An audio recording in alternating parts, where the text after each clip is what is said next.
Here we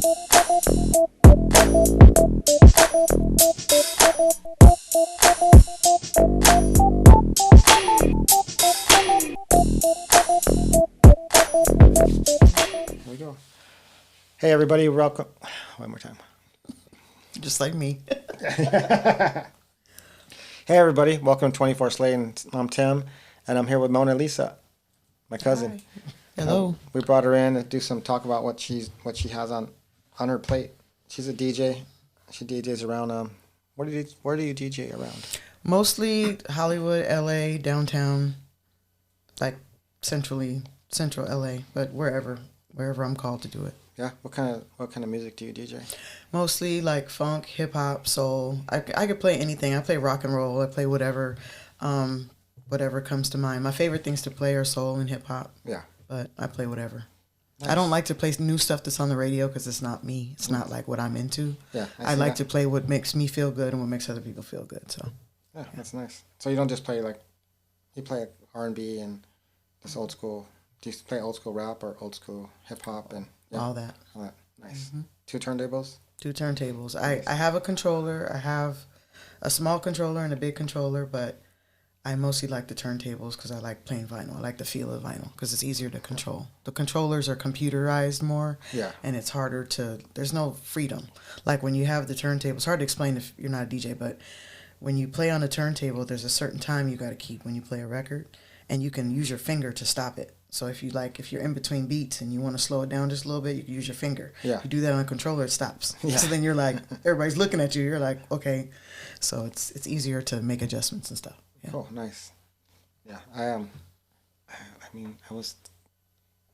remember like a long time ago when they're DJs, they used to bring in the crates of albums and they used to bring in crates. Yeah, I did that. So when I first started DJing, they had just started that the Serato that everybody uses now. That's like the prominent thing. Yeah. But I was like, I'm gonna be a purist. I want to play my vinyl because I had so much at home. Yeah. And then there was so much vinyl out there. I was like, I want to play my records. But then the more I played my records, the more I got hired to do stuff where I had to play stuff that wasn't on vinyl or I couldn't get on vinyl. Yeah. So I was like, let me go ahead and embrace it. So now I do both. It just depends on what I'm getting hired for. If it's something where I can do whatever I want, I'll bring vinyl. If it's something where they want vinyl, then I can, put together whatever I want. So it just depends. Nice. That sounds fun. So on your you do weekends or it's all do you do festivals or private parties and everything, all that stuff? All that kind of stuff, yeah. I like playing during the week better because the crowds that are out during the week are better than the weekend crowds. Because people that are out during the week, they know they got to work. They got to go to work the next day. Yeah. So they kind of, they party to a certain extent, and then they kind of they're cool.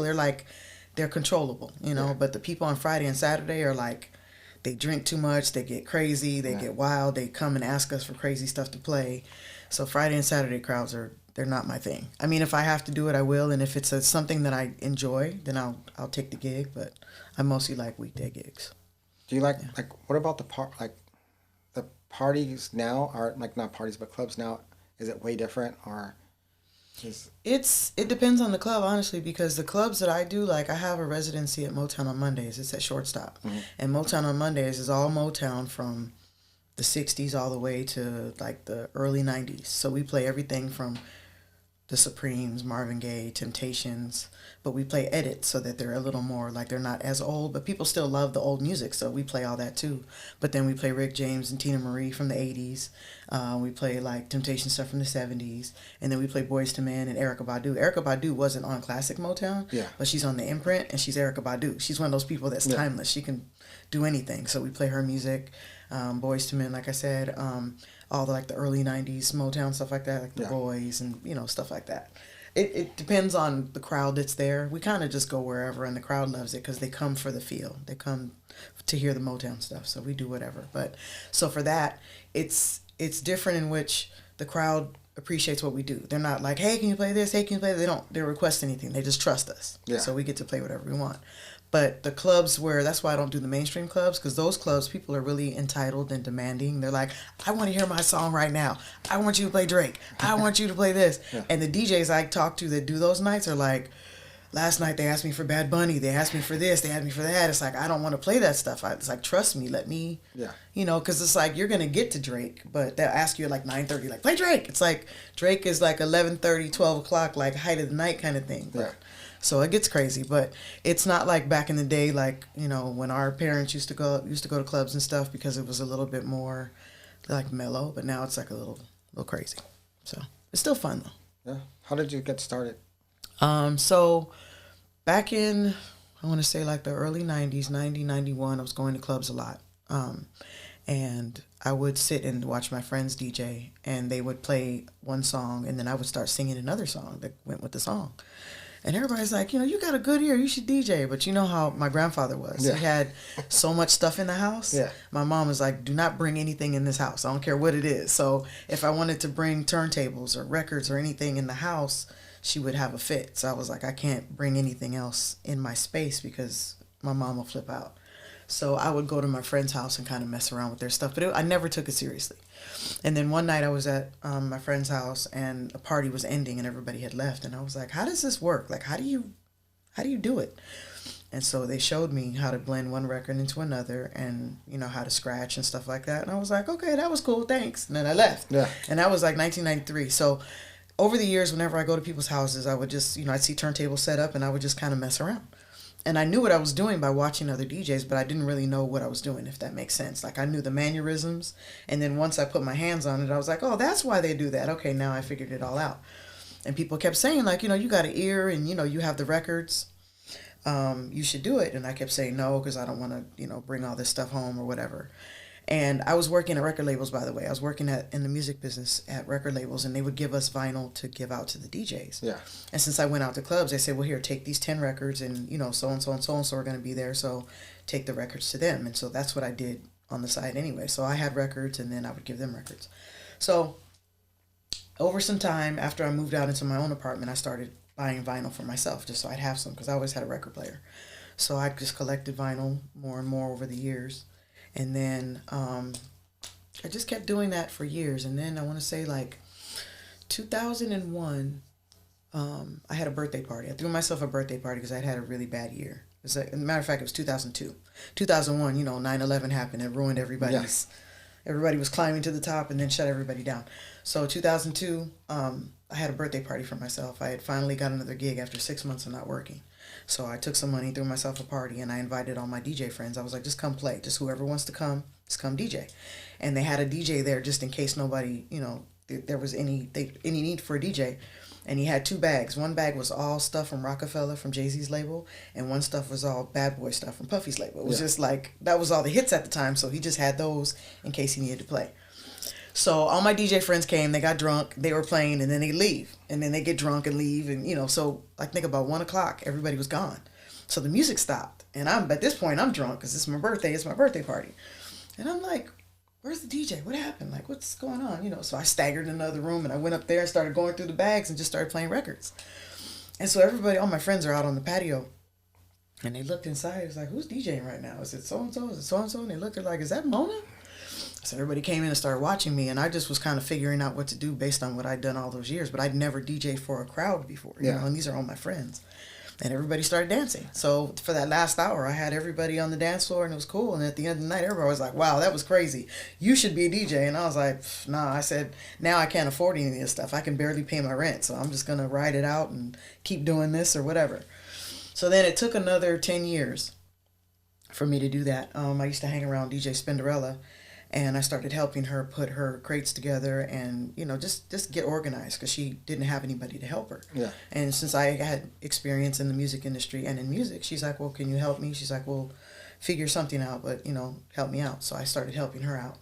And then one day she had Pete Rock at her house, you know, producer for Pete Rock and CL Smooth. Yeah. And he's playing video games, and I was sitting there like, because she's cooking dinner, so I was sitting there waiting, and I was like, let me play some records. So I got up, started DJing, and he was like, kept turning around and looking, and he's like, playing some good stuff. And I was like, thank you. And he, like the third time he turned around, he was like, yo, do you DJ? Like, are you a DJ? And I had to think about it. I was like, no, I'm not. He's like, well, you should be because you're playing some good stuff. And then he turned around and kept playing the video game. And I'm standing there like, this is a sign. Like, I need to do this. And she gave me a look from the kitchen, like, if he said it, you need to do it. And I was like, all right. So I started calling my DJ friends, like, hey, I think I want to start DJing. And they were all really encouraging. They're like, well, you know the music, and you've been around enough people, and, you should do it. So I started practicing at home. I got some turntables, and at this point, I was in a different space. I was doing a lot better, so I was able to afford it and make room for it. And I just kept practicing. But then once people found out I was DJing, they just started hiring me. Like, oh, I want you to come play. I'm like, but you haven't heard me play yet. They're like, I don't need to hear you play. I know you. I know I know where your head is at. I know what you do. So just come play. And I was like, all right. So I started doing that. And that was like the summer of 2009. And it just went up from there. So yeah, but I had started playing with vinyl. And then I did a vinyl party at the Standard for... I was covering for one of my friends. Yeah. He couldn't make it, so I covered for him. And Tashina Arnold came up to me at the end of it. She used to be on Martin, and she was married to one of my grandfather's boxers. And she came over. She's like, "Was that you DJing all night?" And I was like, "Yeah." She's like, "Wow." She's like, "So we're doing the rap party for Everybody Hates Chris for the year 1987. Can you play all stuff from 1987?" I was like, "Yeah, it's no problem."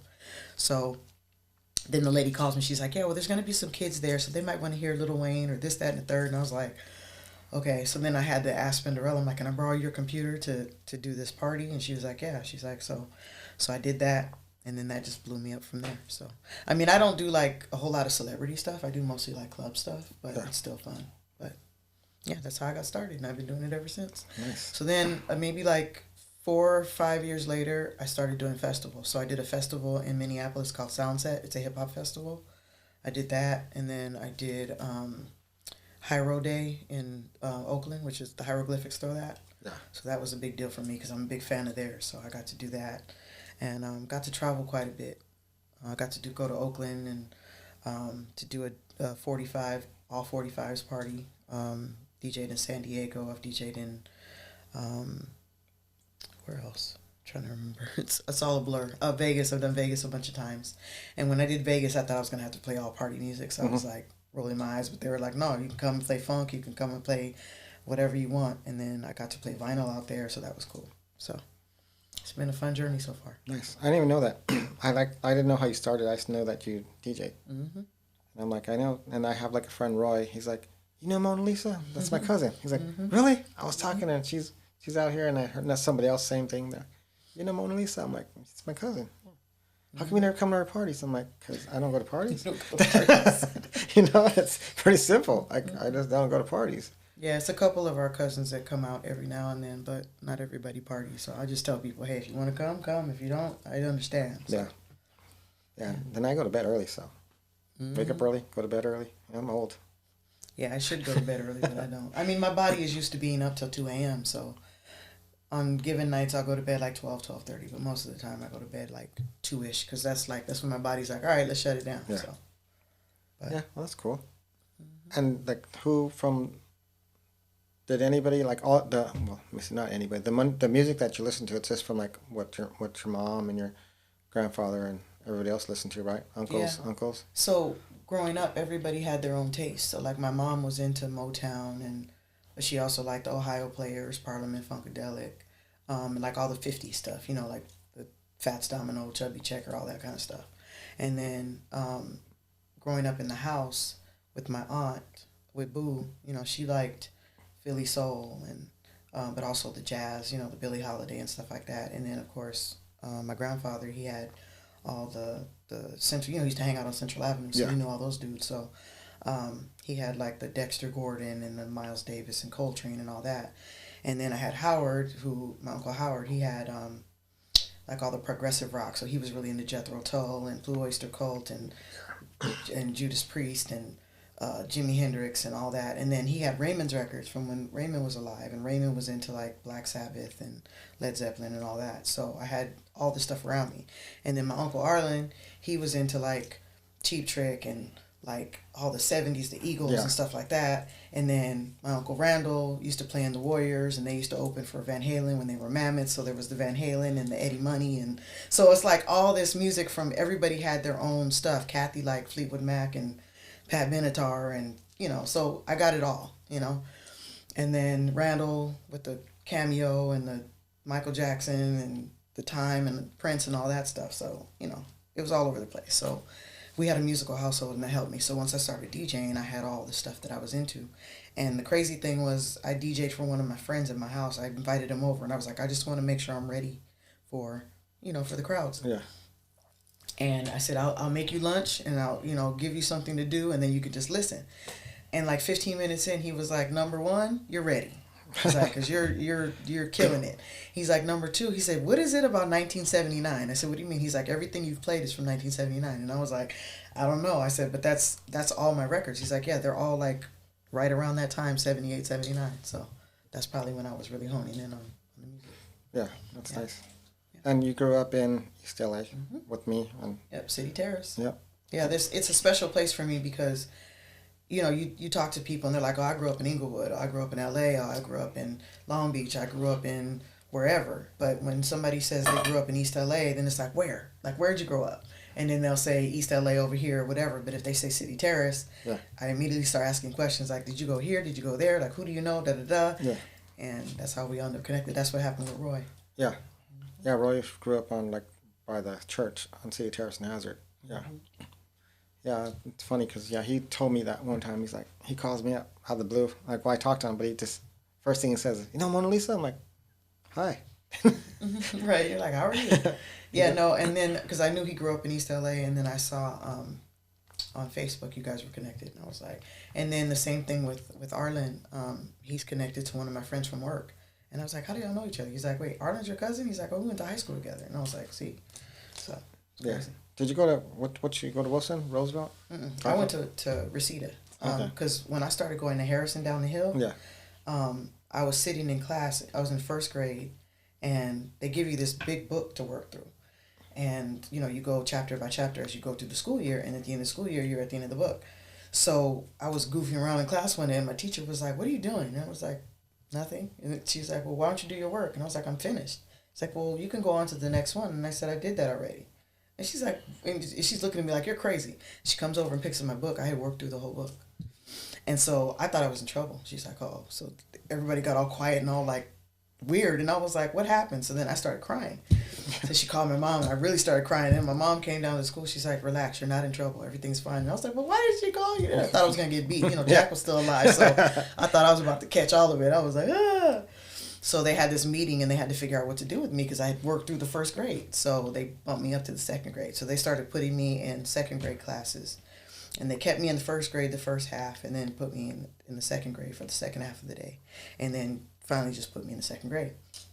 So at the end of the second grade, they had another meeting and they were like, should we put her to the third grade or should we keep her in second? And they were like, let's just send her. So they had to send me to the Valley for the third grade and I had to go to the Magnet. So I started going to school out there in the third grade, but I was a year ahead. And then I just stayed in the Magnet until the ninth grade. And then all my friends were going to school in the Valley. So I was like, I want to go to school with them. So I just stayed that way. I got out of the Magnet, but I stayed in the Valley.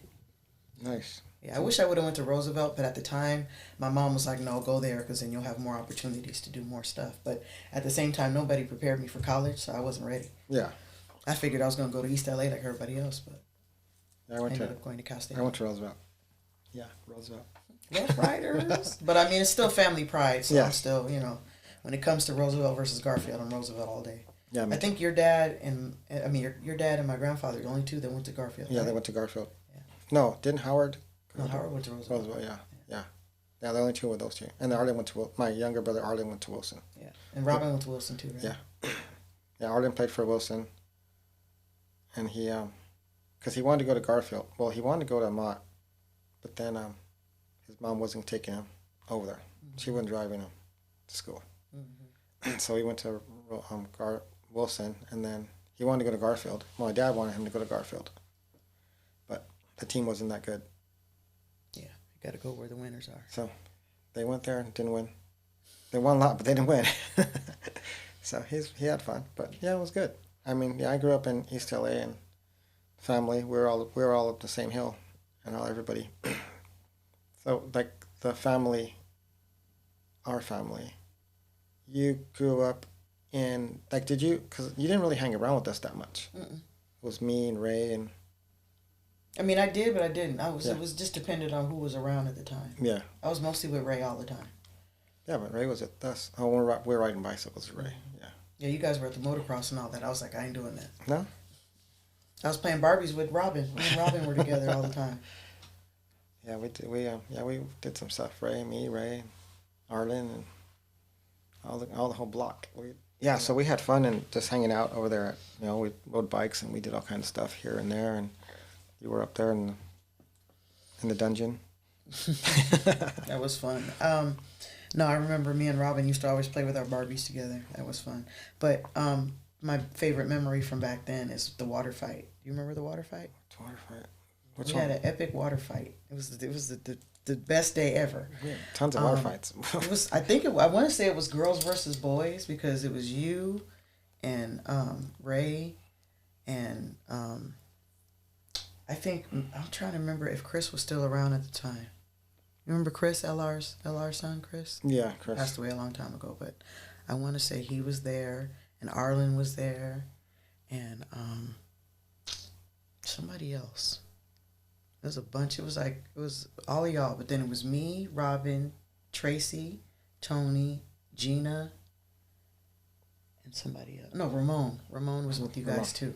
Yeah, it was girls versus boys, and you guys had water balloons down at your house, and we had water balloons at my mom's house.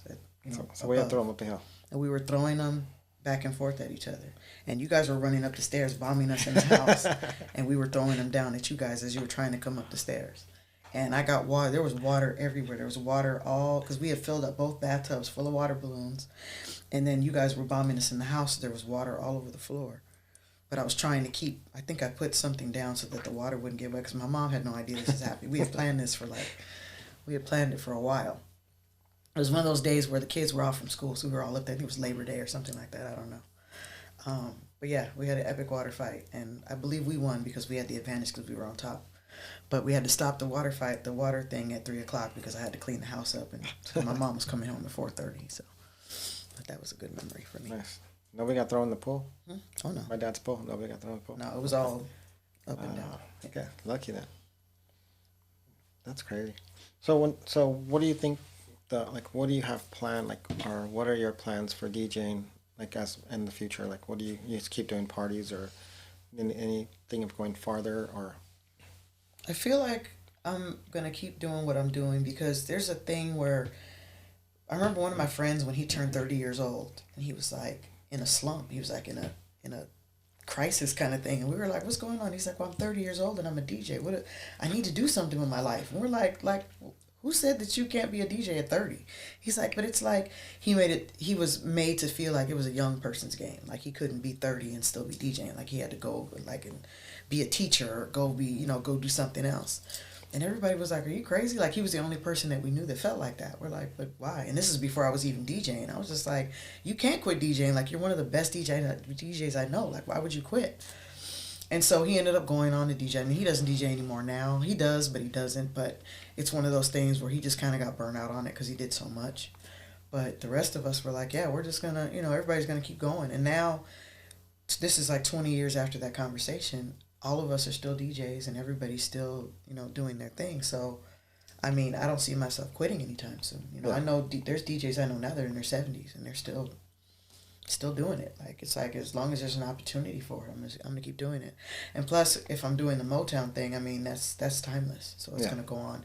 And we like teaching people about the older music, people that have never been there before and are not into like older stuff, but they get into it because they like it. But yeah, I don't see myself stopping anytime soon. I'm not traveling because of my mom. My mom has Alzheimer's, so she has to have someone on call just in case, she goes to the hospital or something happens. Like I always have to go and be there to facilitate something. So I'm not going outside of California or really outside of LA. Yeah. But if things change or some help comes or something like that, then I'll be probably traveling more to Oakland because they really want me to come back up there. I mean, even though it's only a half hour up and down on a plane, I still don't feel comfortable leaving. So, but yeah, I definitely want to travel again. I want to go to Atlanta and go to New York and do gigs out there because people have been asking. So, but for now, I'm just going to keep doing what I'm doing. And what about your radio show? I have a radio show on Dublab. Dublab is a online community radio station. It's dublab.com. It's on 24 hours a day. Sometimes they just run things, but there's shows that are programmed. My show is once a month. It's from 8 to 10 on Mondays. And I just play, it's mostly like funk and soul, but I play whatever I feel like playing. Like one month I might play hip hop, or one month I might play all disco, or one month I might play all a certain theme. Like in February's, I do a show for Jay Dilla, who was a hip hop producer. Yeah. Passed away in 2006. I do a show for him, or like Prince's birthday, I'll do a show that's all Prince or something like that. So it just depends on what I feel like doing, but it's a 2 hour show. I'm thinking about changing it up to do the first hour where I do selections of newer music, like not like Beyonce Drake kind of stuff, but like newer underground or newer independent artists. Play their stuff like individually, and then after that hour, then DJ for an hour straight. Just play whatever I want. So I might do that within the next year or so. But I've been on there for 6 years, and it's been fun. They really take care of the DJs, and they do a lot for the community and stuff. So I'm happy to be a part of that. As far as commercial radio, if the opportunity comes, we'll see. Yeah, nice. And like who's your influences on like your DJing? Like who? So there's a crew, a world famous crew of DJs called the Beat Junkies. They have been an influence. They're the DJs I used to give records to back in the day. And back then, when I was giving them records, they were winning DMC battles all over the world. You know, in Japan and different places. So always been an influence, because I set a bar when I first started DJing that if I couldn't be as good as them, I didn't want to do it. I mean, and that was always my hesitation from the beginning. Like when people were like, "Oh, you should DJ," I was like, "Nah, because I'll never be that good. So what's the point? Like, Yeah. if you're not going to be that good, what's the point?" But then Rhett Maddock, one of the DJs, he told me, he says, "You are never going to be me, or you're never going to be them, or you're never going to be any of those people that you see. You're going to be you. You're going to be whatever kind of DJ you are. It's going to be you. But you should never try to be as better as them, because I'm on a different plane. Everybody's on a different plane, so you should just try to be you." And I was like, all right. So once he said that to me, I just did my thing and became who I was. But they've always been a good influence as far as like reminding me to practice, and, you know, just seeing them DJ and just wanting to go home and immediately practice and figure out like how I could be better. So 5 years ago, they started a DJ school, and they teach everybody from kids to grown-ups, and they teach you the very fundamentals of, you know, putting a needle on a record, how a needle is assembled, like different things like that, and teach you everything, like how to put a set together, how to count bars in a song, like everything. And there's 3 different courses that you take that it's like a course, like over a 3-year period, and then after that you graduate and you go on to greatness. But a lot of people started DJing after the intro, and, you know, started getting gigs from that. And me, I'm in the classes now because I taught myself how to DJ just by watching them and, you know, figuring things out. But now I'm going through the course so I can see exactly how it's done, and then see what goes from there. Sounds fun. Sounds fun. It is. They're amazing. I mean, they just did a graduation for one of their classes like 2 weeks ago, and they just had an impromptu jam session and just started going in for like an hour, and it was dope to see. It's actually on my Instagram if you want to watch it. It's pretty crazy. Probably seen it. I watch all your Instagrams, and I'm over there watching. Yeah, that's pretty dope. That sounds fun. So how many hours do you practice? Like, or how long do you practice? Do you practice every day now, or? Well, usually about, not every day, definitely not every day. I have too much going on, but like 2 or 3 times a week, I'll set aside an hour, and then I'll mess around. Like I'll either listen to new songs and like figure out how they go, because, you know, you got to figure out where the breaks are, where the intro, like how to blend them together, like how to make them match. And then since I'm doing scratching in the class now I have to practice scratching, so I try to do that about 3 times a week. I have a final coming up next week, so I need to do it more than 3 times a week. But yeah. And when you practice, like, what do you practice on? Do you really practice, like, you say you practice on listening to new songs, but other than that, do you actually get a set together? Like, you work on your set, or do you Sometimes. just to make it a little better, or? Yeah, it depends. Like if I'm DJing somewhere and I know I have to figure out what I'm gonna play, and I want to add new songs in, I just make sure that I have all the songs in order. And because basically in the Serato program, you just build a playlist of songs that you want, and it puts them in order by tempo. So you just look and see that the songs are going to go together or whatever, and just make sure the vibe is going to be cool. Like if it's a hip hop party, you got to make sure everything is streamlined, and you can go from old school hip hop to West Coast and then back to old school, or like to breaks or whatever. Like there's all kind of ways you can go. So I just build it that way. And then as far as the DJ class with the scratching, they give us training wax with the noises on there. So like one record will play a beat and the other one will have like a noise that's like a fresh or oh yeah or whatever, and you just practice scratching that into the beat. So I do that for about 20 minutes, half an hour, until I get sick of it and then I go do something else. Nice. So who like your influences on DJ influences? What do you like? Not influences, like you.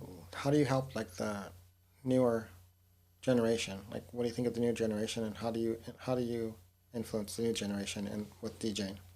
Well, there's a lot of, I'll tell you a story first. There's a little girl that was at one of my gigs. I DJ'd at 7th and Fig downtown, and there was a little girl watching me DJ, and her mom goes up and she says, my daughter wants to give you something. I said, okay. And the little girl handed me a picture, and it was a picture she drew of me DJing, and I was like, this is the cutest thing in the world. And I kept it, and I put it on my display at home in front of my turntables, and I was like, wow, that's really cool.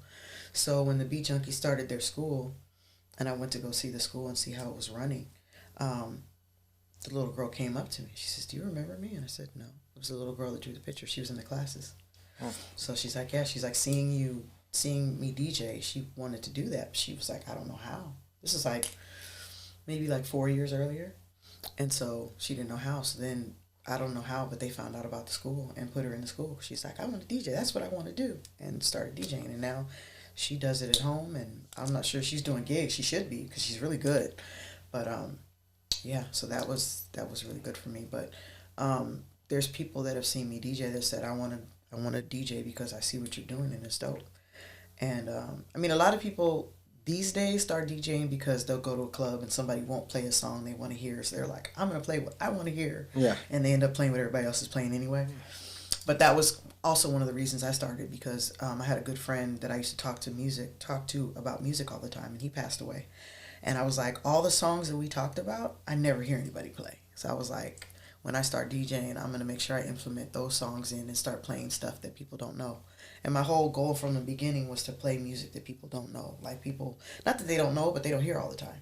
Because everybody plays Tribe Called Quest, everybody plays De La Soul, everybody plays all the stuff that's popular, but there's so much music out there that nobody's heard, because somebody might put out one album and then the group broke up, or they put out an album and then somebody died, or they put out an album and they got dropped or something like that. So there's a lot of stuff out there that's undiscovered. So that was my goal, to play that. So people will see me do that, and then they'll be inspired to do it as well.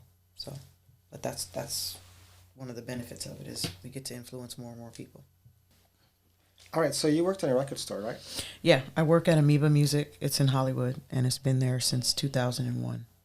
Yeah, and what do you do there? Well, I started out as a cashier in 2009, and then I've been trying to work there for a long time. But the woman that runs the store, she knew me from my music industry days.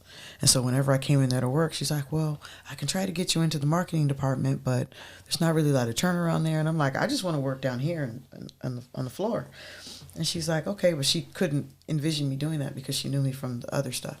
She's like, well, I'll let you know what happens or whatever. And, nothing ever. So I'd always keep trying, because even though I worked in the music business, the money was never steady. Like I worked independently, so I get a check like once every 3 months. Yeah. So between them 3 months, it'd be a little struggle.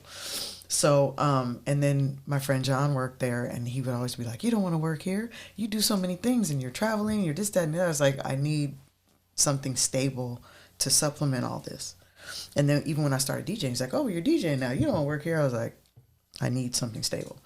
So finally things got really bad, and I was like, okay, can you pull a string? Can you do something? Because I need to work somewhere. I said, I'll just be a cashier for a few months till I get on my feet. And so she's like, well, yeah. She's like, I can bring you in as a cashier. So they brought me in to be a cashier in 2009. I did that for about maybe 6 months, and then I moved on to the floor. I was still a cashier, but I worked in the section. I worked in the soul and hip hop sections, because I was like, that's what I know. So I gravitate over there, and I can help organized. So I started doing that. And then eventually over the years, I started taking care of the hip hop section as far as like setting the prices for stuff or marking stuff down or whatever. Sometimes I have a say in what gets ordered, just depends on what it is. So then after about 6 years, they asked me to be a buyer. So basically, if people sell stuff over the counter, I buy stuff over the counter as a used buyer. And I started doing that in 2012 and been doing that ever since. And it's been 14 years. So it's interesting because we used to be on Sunset Boulevard. And then during the pandemic, they closed the store and moved it to Hollywood Boulevard. They were planning to move it anyway, but the pandemic made it easier because there wasn't anything to shut down or, people weren't shopping or anything. So there was no money being made. So they moved to Hollywood Boulevard, and now it's very tourist heavy. It used to be kind of tourist heavy before, like seasonally. Yeah. But now it's very tourist heavy because we're right on the strip with all the other tourist heavy kind of stuff. So it's been quite a change. But vinyl, the cost of vinyl's gone up quite a bit. Like you could still get used records for a good price, but if you're getting something new, it's kind of astronomical. But the good part about that is there's a lot of stuff that wasn't on vinyl before that's out now. A lot of stuff that went out of print years ago that's coming back around. So that's the cool part. And what kind of store is Amoeba? We sell, it's primarily a music store, but we sell CDs, we sell vinyl, we sell T-shirts, we sell memorabilia, like promotional items from the 80s and 70s and 60s. We sell stickers, pins, patches, games, all kind of stuff. We sell books. We sell, I already said posters, right? Posters, T-shirts, stuff like that. We sell all kind of stuff. So it's kind of like it'll remind you of like that store on Hollywood Boulevard that sells all the Hollywood stuff, but we sell all different kind of stuff. So that's pretty cool. Cool. And do you get do you get mostly, do you get DJs, a lot of DJs in there, or how do they get their records? Well, we have, we used to have a Friday night thing called, rotations. Friday night used to be rotations where we had DJs come in every Friday and play for an hour and a half. We haven't started that back up yet, but it's coming. So we do have in-store performances. That's trickling into. We had the Red Hot Chili Peppers the day their album came out. We had Billy Idol last week. We've had a lot of indie artists. That's mostly what we have, like people that are independent artists. We don't have anybody too big because we don't have the space and we don't have the room. But the Red Hot Chili Peppers thing, we shut the store down, had the in-store, and then opened the store back up. So that was cool. But there's a lot of stuff for DJs to buy, of course. There's a lot of vinyl and stuff for DJs to have. So that's the cool part. Nice. That sounds fun. Where do a lot of DJs get their albums from, their vinyl, or a lot of them don't buy vinyl that much anymore? Well, yeah, a lot of them don't buy vinyl very much anymore, but there's still a lot of stores out there. I mean, like we're the biggest store. We used to be the biggest store in the world. I think we still are, if I'm not mistaken. But as far as size, but there's like Paradise City. There's Atomic Records. There's there used to be There's Record Surplus on the west side. There's Freak Beats in the Valley. In the San Fernando Valley. There is Record Jungle online. They used to have a store in Montebello too. I think it's opening back up. I think Norwalk Records is still open. There's all kind of stores in Long Beach. There's like Fingerprints and what's the name? Bagatelle. There's all kind of stores. It's just they're smaller now. They're like boutique record stores, so they don't have all the stuff that we have. But I think we're the only ones that still sell CDs. And Blu-rays and DVDs. Everybody else is just strictly vinyl. So how do you get songs? Do you buy them? Do you on your Serato or your computer? I can't tell you my secret. No, I can't tell you my secret, but I somehow find whatever I need. Okay. But there's DJ record pools. So there's like DJ City. There's a couple other record pools that like BPM. There's what's the other one? Digiwax. There's a bunch of them, and then the record labels also. If you're cool with the people that work at the record labels, they put them on their own websites, and they send you a code, and you just download them from there. But a lot of that stuff is the stuff I don't play. So if I need to find something else, sometimes I'll get it from the store, and then I'll just burn it into my computer, and then put it in my Serato and play it that way. So it just depends. And you can also, I mean, the old school way is just to record the vinyl into your computer. If there's something that I really want to play and I can't find a digital file, I just record it. So. Okay, that sounds fun. It's tedious, but it's fun. Yeah, we get to listen to it again and again and again. Mm-hmm. I like it.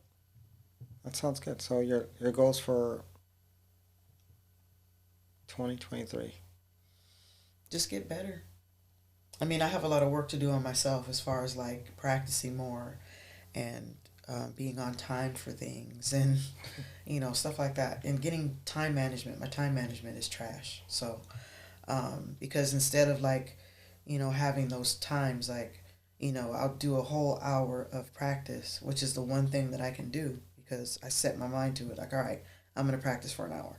But then everything else that I have to do for a set time, it never works out because I'll start all little things and then none of them get done because I've done a little bit here and a little bit here and a little bit here. So I'm just working on that. But yeah, just getting better at DJing. Getting better at playlists, you know, learning more and more about music because, like I said, there's so much music out there. I could be playing a lot more. So trying to get a little bit more comfortable about playing newer music. Because, again, like, I don't play the radio stuff, but there's still a lot of new music out there that I haven't heard yet. So that's it. Just getting better. Fine-tuning it. Nice. All right, Monalisa, that was great. So nice to get to know you. Maybe everybody else out here got to know a little bit more about you. They're going to join in. Where can they see you on, or where can they see you? So my Instagram is Monalisa7872. So you can find me there. And then the Beat Junkies, that school, if anybody wants to go to school for DJs, it's beatjunkieinstituteofsound.com. And they're also on Instagram as beatjunkieios. Okay. All right. Well, it was great. Hopefully we get a lot of people out there want to listen to you. You know, they're happy. But it was great talking to you. Good talking to you too, Guzzo. You're a good inspiration for me too. You know, I'm out here trying to do my thing. You know, keep going because yeah, it looks good. Yeah. Well, this is actually a new studio. Everybody, Mona's my first guest. Jordan's not here. Jordan. So, but yeah, it's I worked kind of hard on this and trying to make it. You will. But you're the first guest, and I hope everybody likes it. And thanks for being here. Like and subscribe, Monalisa. Thank you. Thank you. Okay, we're out.